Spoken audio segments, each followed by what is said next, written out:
Good morning and welcome to MAD PD. We are going to be talking about inquiry-based learning today.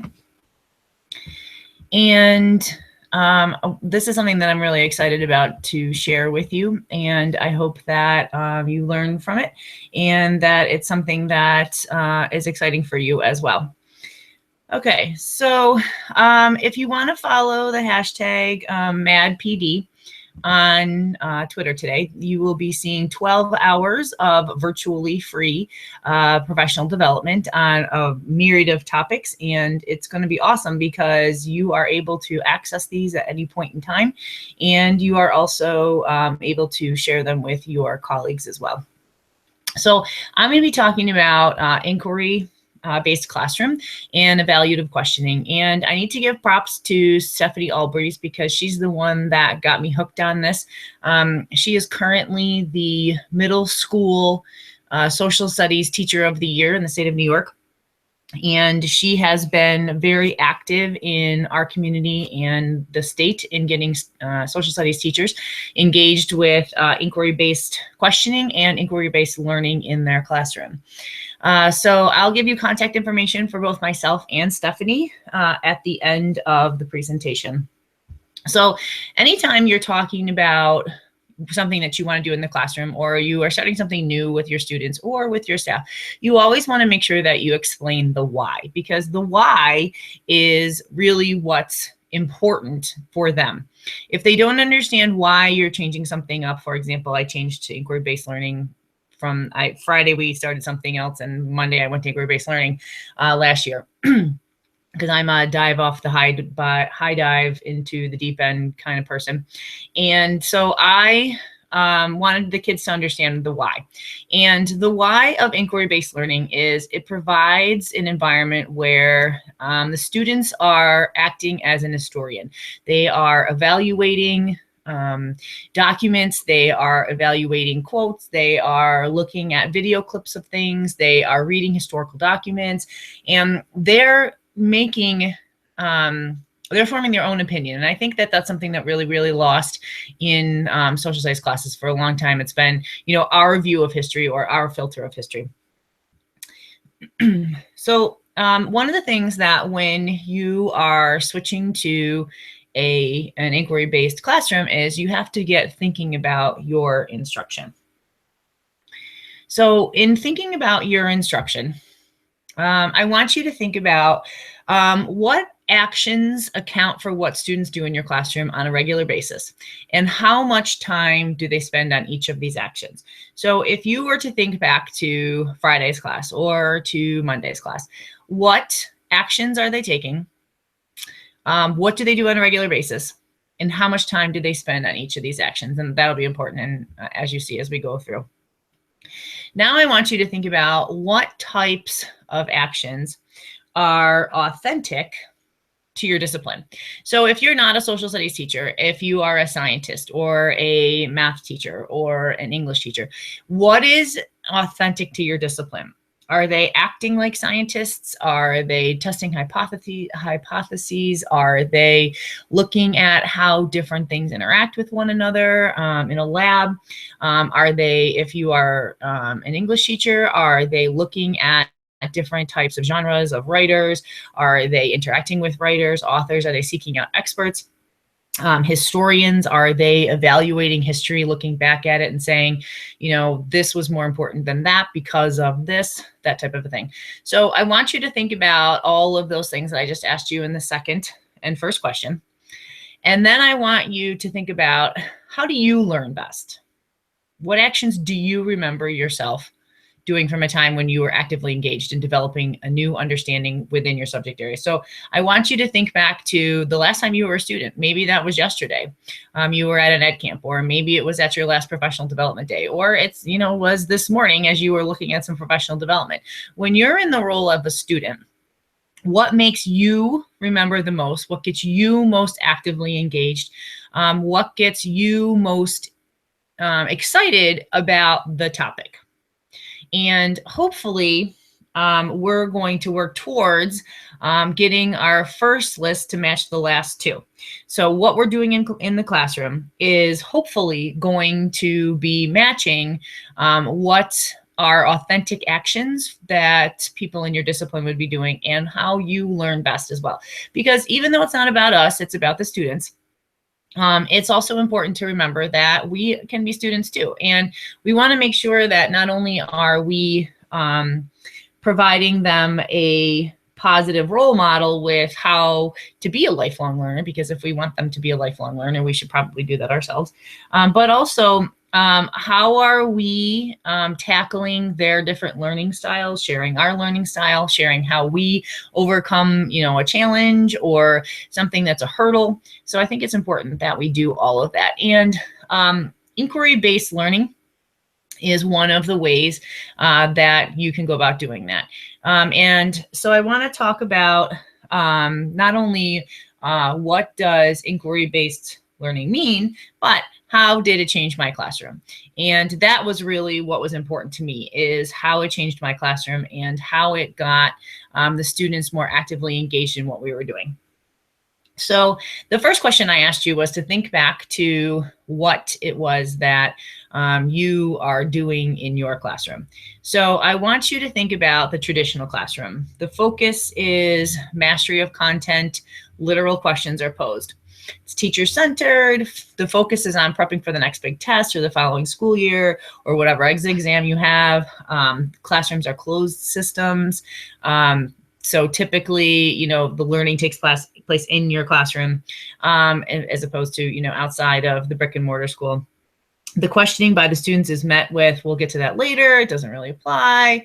It's not on the next test, so don't worry about it. Oh, you don't have to know that type of thing. And the depth of knowledge or the literal inferential level of comprehension is probably pretty low. But this is what really sold me on switching to an inquiry-based classroom. So the focus goes from the mastery of content to learning, using that content to develop problem-solving skills. So they're still getting the content, they're still interacting with the content, but it's being delivered differently and they're being asked to do different things with it so that they are actually the ones that are diving into the curriculum instead of, me just delivering it to them and because I taught it, they learned it type of a thing. So in an inquiry-based classroom, there are evaluative questions posed, which I'll get to in a second. It's student-centered. I am more of a facilitator. I'm asking questions to further their knowledge. I'm asking them, if they wrote something down, what does that mean? Can you tell me, in other words, how that means? I'm asking them questions about, why did you choose that this president was more important than that president? Or as you'll see in some of our later inquiry questions, why did you decide that the Great Depression was a triumph and not a tragedy? And the focus is preparing students for their future in lifelong learning because they are constantly writing, they're constantly evaluating things, they're having to think critically about things, they're having to analyze a lot of things, and they're having to form an opinion and then be able to articulate that opinion. And a lot of times we forget about that. The classrooms are open systems. We have the information available to them, outside of the brick and mortar schools, but a lot of the kids get excited about something that we're learning and they go home and they want to learn more about it because I've asked them their opinion about it and they want to be able to have the information that backs up that opinion. So questioning by students is embraced and encouraged as a means of to construct learning and understanding. So the kids are constantly asking me questions, and some of them may seem like tangent, but it's looking at the way that they're interacting with the information and the way that they're evaluating the information. And it's awesome to see inside their brains when they are looking at something that, maybe I've never asked their opinion about before, and to see where they're coming from. So for example, my kids are in the middle of doing an inquiry right now about the top 3 presidents when we go through JFK through Obama. And only one of my students so far has Nixon in his top 3. So I asked him about that, and I'll talk to you more about that later. And it's a different level of questioning and a different level of comprehension because they're the ones that have had to decide, all right, so why does the Potsdam Conference or why does the Manhattan Project make World War II worth it? Okay, why does it, or does it not make it worth it? Would women think that World War II was worth it? So we'll get to more of those questions. So anyway, this is really what sold me on inquiry-based learning, is shifting from that traditional mode of me delivering the content and the kids getting it, to them interacting with the material and them being the ones that are going to be demonstrating their learning instead of me just kind of spoon feeding the information to them. All right, so we need more inquiry because if you want to get right down to it, the tests are changing, but that was not important to me. What was more important to me is that I am having kids go out of my classroom who are thinking for themselves, they're thinking critically, they're analyzing, especially now that we have, this time where we have all of these articles that are clickbait, and we need to get past the headlines and look at the information in them and think critically about them. And memorizing this is a skill of the past. We all know that. So we need to be in every classroom, whether it's a science classroom, a math classroom, English, social studies, whatever. I'm going to focus more on social studies, but I'm going to give you some examples for the other classrooms as well. But why did this happen? Or how come, this led to that? Or why is there 6 ways to solve this math problem? So looking at that is much more important than the fact that they put A plus B equals C. And according to the U.S. Department of Labor, high school kids will have 10 to 14 different jobs by the time they're in their late 30s. And some of those are different careers. And it's not more about, what do you want to be when you grow up? It's more like, what problem do you want to solve? What injustice do you want to try to right? And so knowing that, we can't really prep them with, these are the one set of skills that you're going to need when you become an adult. So it's really important that we start focusing on the problem solving, the critical thinking, the analysis, the questioning skills that they need. 65% of grade school kids will end up in jobs that have not even yet been created. And I know that we've been hearing this for so long, but I'm starting to actually see this happening when I have kids come back that are, out of school for 3 or 4 or 5 years, and they're in careers that I didn't even know that was a thing. And it's a brand new career field. They're helping to, blaze the trails, and they're making a difference because they're setting the path for other people to be able to get into this job field. And it's nothing that I could have prepared them for, because that wasn't something that I even knew existed. Inquiry is not so much seeking the right answer, because there often is none. So for example, was the Cold War an act of peace or an act of war? Well, that depends on the evidence you collect, and that depends on your opinion of it. So we're seeking resolutions to the questions that they have. So they oftentimes help me form the inquiry question. And because of that, they're much more invested in seeking out the evidence that is going to help them come up with, whichever side they're going to take. Students lead and students are asked evaluative questions, the curriculum is much more relevant because they are seeing how it actually applies to their life. If it's a science experiment, or if it's a math equation that they don't think that they're going to ever have to use in their life, or if it's a piece of literature that they just don't seem to have a connection to. And inquiry-based has been very helpful for that. So we all have heard the phrase, tell me and I forget, show me and I remember, involve me and I understand. And I've heard it a million times, but literally until I started doing the inquiry-based part of this, I didn't really get that I wasn't doing the involve me part. And so I really wanted to make sure I changed that. So the evaluative questioning is a key component to the inquiry-based learning. So that's kind of what I'd like to talk to you a little bit more about right now.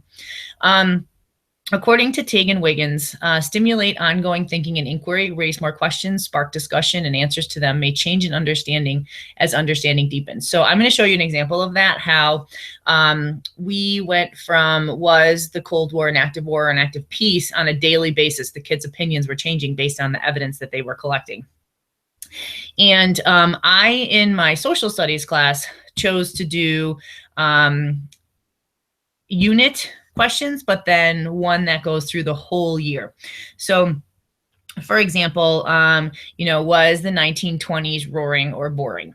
Was the New Deal, did the New Deal achieve its aims? Or was World War II worth it? All those types of questions. But then all through the year, we're talking about, are we really a democracy of the people, for the people, and by the people? And they're going to look back at everything that they've done over the whole year and determine if they are actually, if we are actually a democracy of the people, for the people, and by the people. So that's an example of one that would go the whole year.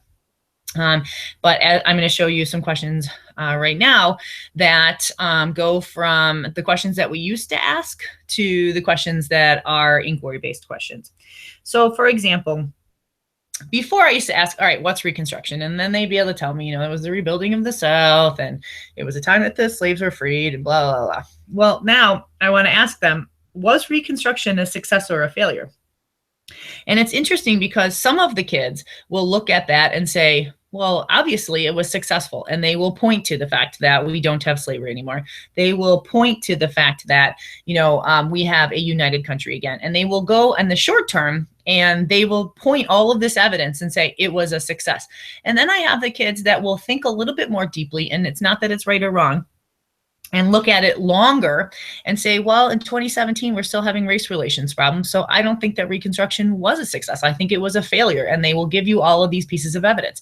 Both of those are right because they are able to make an opinion and back it up with evidence that shows that their opinion has merit. So you go from describing westward expansion to how was the West won or lost? What was World War I? To, did it change the world? I also had a question, instead of asking what was World War I, was World War I the war to end all wars? Like should at the end of World War I, did we say, look, we're done, this is over? Or did we set up an environment that World War II was already going to happen? And clearly the kids know that we have World War II, but they have to look at what was the environment, what happened at the end of World War I. Should we have expected that there was going to be another war? Or did we actually think that we had fought the war to end all wars? What was the Great Depression? To now, was the Great Depression a triumph or a tragedy? And kids have varying opinions as to whether it was a triumph or a tragedy. And again, it depends if you look at it in the short term, if you look at it in the long term, and what evidence you have to back that up. Like they look at the New Deal and they look at the reforms that came out of it and they say, obviously it was a triumph. We were able to bring our country back out of that and we are a better country because of it. And other kids will say it is a tragedy. And the reason it's a tragedy is because of X, Y, and Z. So just 3 more examples really quickly. You in the other classroom, traditional classroom, what were the causes of World War I? And we all know the main causes of World War I. Militarism, alliances, imperialism, and nationalism. To going to what cause do you think was most influential in causing World War I? Or, was it the war to end all wars? What was the Cold War? And then in the one we just finished was the Cold War, an active war or an active peace. And I'm going to show you the data that goes along with that as to how the kids were thinking about it as they were going. And then, we're always asking kids, what president associated with Camp David Accords, or what president is most associated with the Affordable Care Act, things like that. So now we're looking at the presidents, JFK through Obama, evaluating different things from each of their terms, and they have to decide who's in your top 3, because historians are constantly ranking presidents. And so I wanted the kids to look at those presidents and I wanted them to rank it. And the other thing is, that's the great thing about the right-hand side of this chart, is you can't Google the answers to these. So that's what's really important, is the fact that they can't just Google, who's the top 3 presidents from JFK to Obama, because that's not something that historians are doing, because historians are looking at all of them. So we try to come up with questions that there is not a Googleable answer. Now, they might Google, was Reconstruction a success or a failure? And they might find some more evidence that they can pick up, but there's not necessarily an answer to it out there. So one of the things that my colleagues are asking me is, well, how do you know that they are getting that information? Well, at the end of each day of the inquiry, I have essential questions. And those are your essential questions. Like, I'm checking for understanding that they understand what the economy was like. What's some evidence that you can tell me that describes the economy at the beginning of the 1920s? Or what impact did the Teapot Dome scandal have on the country? And they can articulate it. And also on their inquiry pages, as I'm circulating the room and they're finishing, because one of the other great things about this is they can work asynchronously, and the pace that they need is they have become really good at, all right, I can demonstrate and explain this because I know she's going to walk around and ask me this question one-on-one, or I need help. And so that is very helpful to me to be able to spend a little bit more one-on-one time with the kids that have indicated that they need more help. And at first, yes, you are correct. They were like, oh, well, obviously I'm just going to put, I can demonstrate. But they learned very quickly that I'm still going to ask them about that. That doesn't give them a free pass. All right. So the learning period, which is from the National Training Laboratories, this is not anything that you've not seen before, is the fact that lecture, reading, audiovisual, demonstration, those are not going to get your huge chunks of retention rates. What's going to get larger retention rates are group discussion, because kids are hearing different opinions of things. They're hearing it for a longer period of time. Practice by doing. So if you give a math problem and you say to the kids, there's like at least 8 ways to solve this problem that I can think of, can you come up with a 9th one? Or, solve this problem, and then you have the kids practice the problem. They all come out with different ways that they did it, but they got to the same answer. Then you have a group discussion about, well, why did you solve it this way? Or why did you solve it that way? And then if they can turn around and they can teach one of their neighbors about it, clearly they understand it and there is a higher retention rate. And all of the bottom part in the red is fundamental to an inquiry-based classroom. So some findings that Stephanie and I had both in our inquiry-based classrooms, students reach the same objectives, but their understanding of the content is richer. So I'm still using formative assessments, which I'll get to at the end of this. I'm still checking for understanding. I am still having one-on-one conversations, although I'm having much more of them now because I have more time to do that. And they can form an opinion and explain things a lot better than they could before. They're still taking the same common assessments. The only thing that's changed is the instruction. And obviously, you can't necessarily compare, 1 year's results from the other, but it's the same test. And so they're going to be around the same, you have the same kind of expectation for those test results. And so what was able to happen was I was able to see that their writing had improved immensely from the years before that, because we're spending so much time writing. Classroom engagement and participation. It's unbelievable. It's off the charts now. The kids are so excited to dive into a question and have a different thought. And I'm going to get into one later that the first little tiny inquiry that I did had 17-year-olds arguing about President Hoover. And I knew if I could get 17-year-olds to be having a passionate discussion about President Hoover, I knew I was onto something. So next is, for me, this can't be something that you do once in a while, because going back and forth, the kids lose a little bit of, well, this is the unit I don't get to talk about. This is the unit I don't get to form my opinions about. This is a unit that, she's just going to kind of spoon feed me the information. And so that's one of the things why I just kind of dove right in.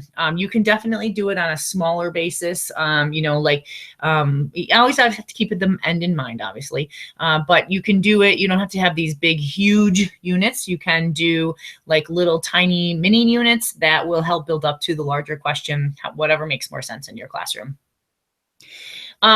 So I always have, as everybody else does, reluctant learners. And last year I had 2 reluctant learners that I can think of off the top of my head who didn't come to school very often.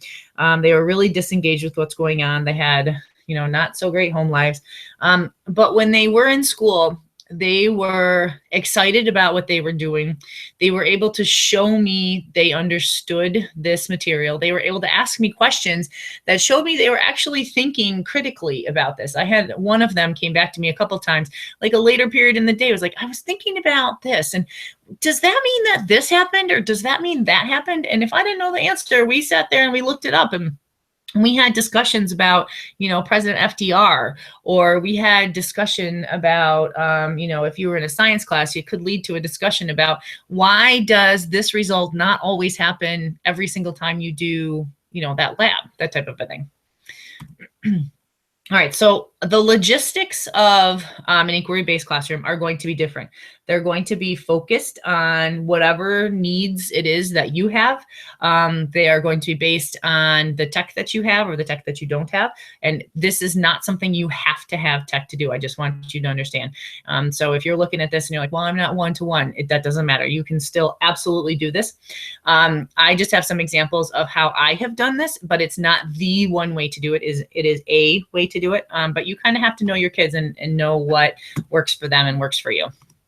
All right, so this is the Hoover question I was asking you. So I asked the kids, so I learned about inquiry-based learning on a Friday, and on Monday morning, I asked them if they thought that Hoover deserved to be on the worst presidents list. So the first thing I gave them was the top 10 worst presidents list as some historian had ranked them. And it was funny because one of the kids were like, I've never even heard of 2 of the guys that are on this list. And I said, okay, so let's think about that. Do you think that President Hoover would deserve to be on a list with 2 guys you've never even heard of before? So that got the ball rolling. And so I gave them some resources. And one of the ways that I gave them some resources, and again, this doesn't have to be the way you do it, it's just a way to do it, is I made a OneTab. So a OneTab is a Chrome extension that allows you to have a whole bunch of websites that are resources for them that you can make into a tab, and then you share the URL with them and they click on it. And so basically what happens is then up pop these 5 resources, for example. It also gives you a QR code. So if you just wanted to give them the QR code, that would automatically take them to these 5 tabs. So like Hoovervilles, and then the White House, and then what were President Herbert Hoover's accomplishments, the 10 worst presidents, and then a thing about the bonus army are the sources that I chose to use. So you can do this a couple different ways. And again, you don't have to use this. It's just something that I found that was very simple. So this was my first time, doing inquiry. So I basically just asked the kids to evaluate those resources. And they could absolutely use ones beyond what I was doing. I just wanted to get them a start. And so what they would do with those was they would, on their chart, they would list reasons of why he deserved to be on the top 10 worst presidents list and why he doesn't deserve to be on that list. And so in choosing which side the information went on, some of the kids had so many reasons why he deserved to not be on that list. And then they had 2 or 3 of why he deserved to be on that list. But they decided that those 2 or 3 far outweighed the 6 or 7 things that they had on the right side of the list, or vice versa. And it was really an interesting conversation to have with the kids because, just because you have more things on one side of the list doesn't necessarily mean that that is the side that's going to win. So then I just had them simply write an historical argument about whether he deserved to be on that president's list. And this is where, because I had them turn to their neighbor and talk about which side did they decide to have them on. And this is where, and it wasn't like a violent argument by any stretch of the imagination, but it was a passionate discussion about whether he deserved to be on that list or not. And I was so floored at the way that they came at this and the fact that they're 17 and they're arguing about President Hoover. That's when I knew this had to be the way that I had to teach social studies, because if I could get 17-year-olds engaged in discussing passionately President Hoover, we were onto a good thing. All right, so the inquiry question that I just recently finished was the Cold War. Was it an act of war or an act of peace? And when I put that first question up for the kids, because we always discuss the inquiry question before I do anything else, and they all kind of looked at me like, it's called the Cold War, right? And I said, yes, I am aware this is called the Cold War, but I want to know at the end if you still think it's an act of war or an act of peace. So at the very beginning, I gave them a Google form question on April 5th, and 70% of them said it's an act of war. And this is before they really knew anything other than the fact that we had brainstormed a list about what we knew happened during the Cold War. So I'm just going to kind of keep that in mind right there. All right. So This is an example from Google Form, my bell ringers. So each day after the previous day's inquiry, so day one of the Cold War inquiry was April 5th. So then they would come in on April 6th, and based on what they did the day before, did they feel like the Cold War was an active war, an active peace? And then based on what they chose, what evidence did they have? So did they say that it was an active peace or an active war? And for example, if they said it was an active war, did they choose Yalta Conference, Potsdam Conference, Iron Curtain, or Truman Doctrine, because that's what we had done in day one, that really put them on it was an act of war? And it was the same thing for whether it was an act of peace. Okay, then I do multiple choice question. It's a old Regents exam question that really kind of puts that check for understanding part in there for me. So then I instantly look at the data. And it said, if you said it was an active war, what evidence caused you to believe this? So the most compelling piece of evidence that they chose for day one was the Iron Curtain. And then in significance, the Truman Doctrine, then the Potsdam Conference, and only one person thought that the Yalta Conference was. So, but the kids that thought for an active peace, it was kind of flip-flop, right? So 8 of them thought that the Yalta Conference was. And remember, they don't have to pick all of them. They can just pick the ones that they thought were most significant. Okay. And then this was my check for understanding question. And so I could see that they understood that what the Iron Curtain was. And this is not the only check for understanding. This is just an example of a check for understanding that I have. All right. So this traces through the days. The first day, when I showed you the data, they thought it was 70% of them thought it was a war. But then after that first set of information, it dropped down to 39%. And then the next day it went to 47%, and then all the way up to 88%. And I'm showing the kids these pie charts as we're going along. And we're having a discussion like, why 70% to 39%? And then that brings us into a discussion of, you know, the things that were on day one. They can talk about, well, for example, one of the kids that chose active war, they would say why that information was more significant to them versus the other set of information, and vice versa.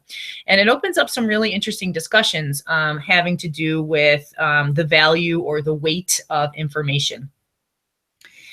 So then we went to 47, and then all the way up to 88%. And then you can see now, it seems like I was on the Cold War for a very, very long time, but we had spring break in there. And so it started off that 69.2% thought it was a Cold War. And at the very end, 61.5% thought it was an active war. And this is different than last year. Last year, it was completely flip-flopped. I had 80% of the kids thought that it was an active peace, and they were able to defend the information, or excuse me, their opinion based on the evidence that they had collected.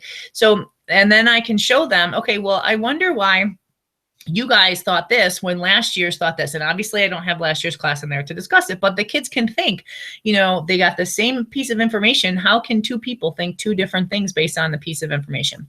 All right, so this is the inquiry that I'm currently doing, and this is what I was talking to you about with the top 3 presidents. So they have to be able to rank the presidents in this inquiry for top 3. And it's not just who makes the list. It's why is that first person number 1 on your list?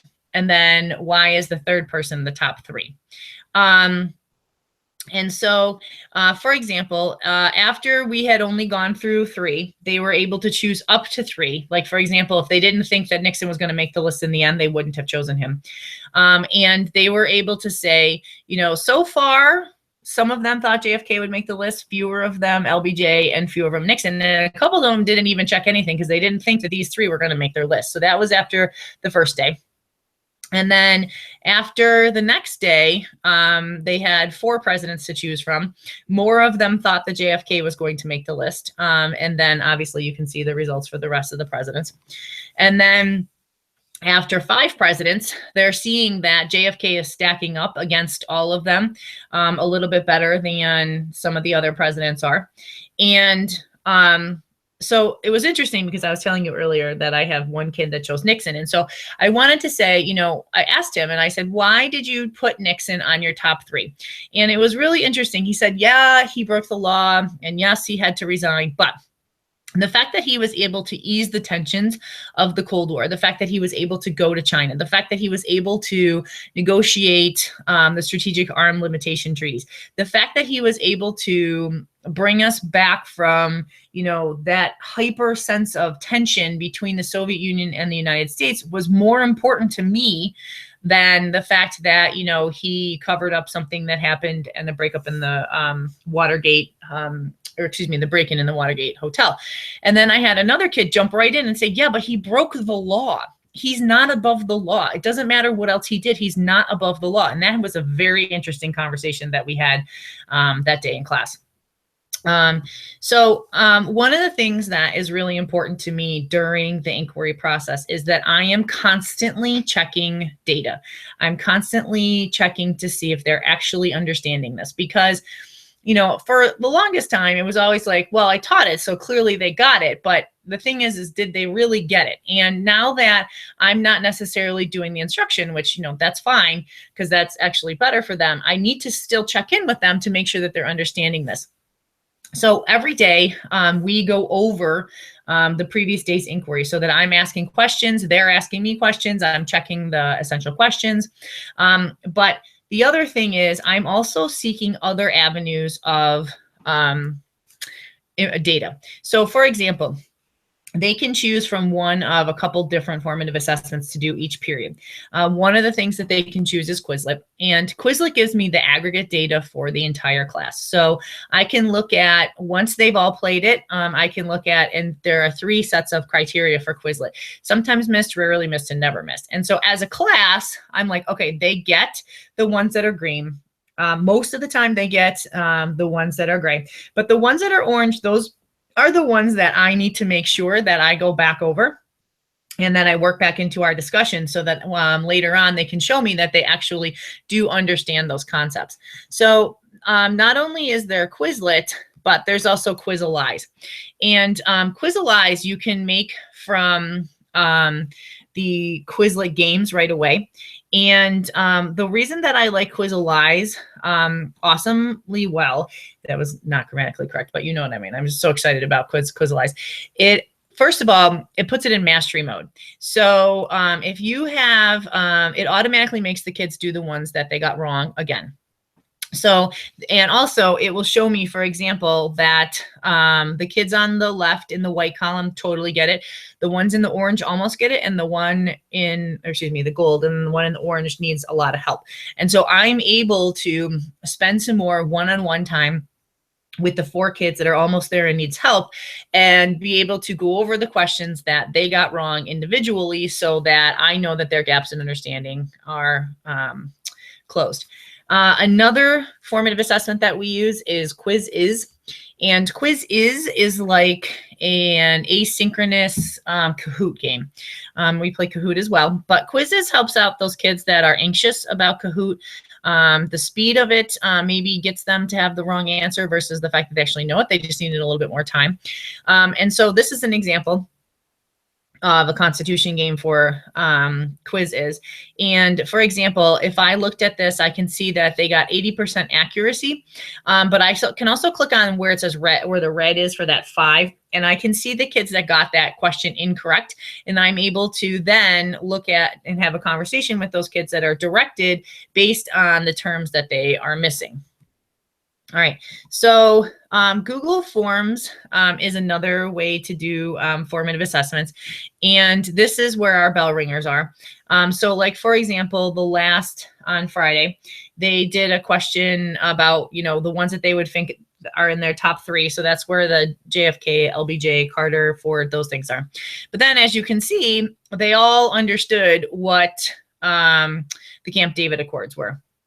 And so I think the question asked something about, a peace meeting between Egypt and Israel, something like that. And so they all got that right. And so if they were to not get that right, I can then spend some time with them going over what it is that they misunderstood. So all of the formative assessments I use to, it's called a remediation slip, and I hand this out on Monday mornings, and it has all of the terms that they got incorrect. So I'm looking at Kahoot, I'm looking at Quizalize, I'm looking at Quiziz, and I'm looking at the Google Forms to see, and Kahoot, to see what questions they're getting wrong, so that I can put these terms on here. So like, for example, if somebody didn't know what the Camp David Accords were, we put that on there. If they didn't know what the SALT talks were, if they didn't know what inflation was, if they didn't know what the Peace Corps was, things like that, I'd write that on the sheet. And then the kids come back to me, and they hand it in, and they circle when it is that they're able to come in and talk to me.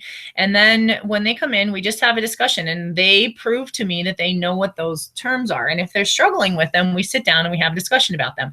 And this is another thing I start off the beginning of the year, and I tell them the why. This isn't because I want to be a pain in your butt. This isn't because, I don't think you're smart enough. This is, you're showing me that you have some gaps, and we need to close them before we get to the big test that is an assessment for this. So I kind of put it as, it's kind of like if you're not feeling well, you go to the doctor and they try to figure out what's wrong with you, versus like having to wait until you have an autopsy to find what was wrong with you. Because we don't want that assessment at the end, the summative assessment, to identify the gaps that they had. We want to be using the formative assessments to identify the gaps that they have. So that's basically inquiry-based learning. I have my email address and my Twitter handle and Stephanie's Twitter handle. Please feel free to reach out to any of us. Inquiry-based learning, there are so many resources out there. If you just type in whatever discipline it is that you have, whether it's science, and whether it's chemistry or physics or, earth science. Like, for example, if you're teaching earth science and if you're looking at the NASA pictures of then and now, oh my gosh, so catastrophic, some of the things that have happened. And if you show the kids those pictures and, have them dig into why that is, instead of you just saying, okay, so that the water level is dropped and happens, have them figure those things out, have them come up with possible solutions, to why that's happening, because you never know who's sitting in your class. You never know if you have the next kid that's going to make an environmental breakthrough that winds up saving millions of people's lives. If you, are teaching algebra or calc or trig, just type that and inquiry-based learning into Google, and the resources that you will find are amazing. If you follow any hashtag inquiry, you can get some resources there. Reach out to some people that are doing some stuff. There's a couple different books about it. And I don't want to tell you necessarily one over the other, because one may work better for you than, another one does. But just do a little research, and I'm telling you, you will not regret it. I will never go back to teaching a class that's not inquiry based. I think that the opinions that the kids come up with, the opportunities for student voice. I was able to last year, for example, when we were first doing this, I gave the kids the World War II, was it worth it? And they had to blog about it. And then I sent their blogs out via my blogs, and I asked for some feedback from some teachers. And that happened on the Friday before spring break. And when we got back from spring break, the kids had several hundred, if not 1,000 views of their blog and comments from teachers all over the world. And they were floored that their work was getting seen by, so many people. And so their writing has improved, their analysis has improved, their ability to look at a resource and evaluate it has improved, their ability to make a claim and provide evidence for it has improved. They are so into the fact that I'm asking them what they think. I'm not telling them what I think. They're excited about the fact that they're able to go out and look up stuff on their own, because I'm asking them to provide evidence. And maybe the evidence that I pointed them towards isn't working for them. So they want to go out and they want to find other evidence, which opens up the discussion of, is this a reputable resource? Is this something that you should be able to do? Which is, again, to your evaluative nature. So again, this is something I'm very, very excited about. Please reach out if you are interested in it. And I hope that I said something today that made you think or got you excited about thinking of a way to bring this into your classroom. And I hope you have a great rest of the day.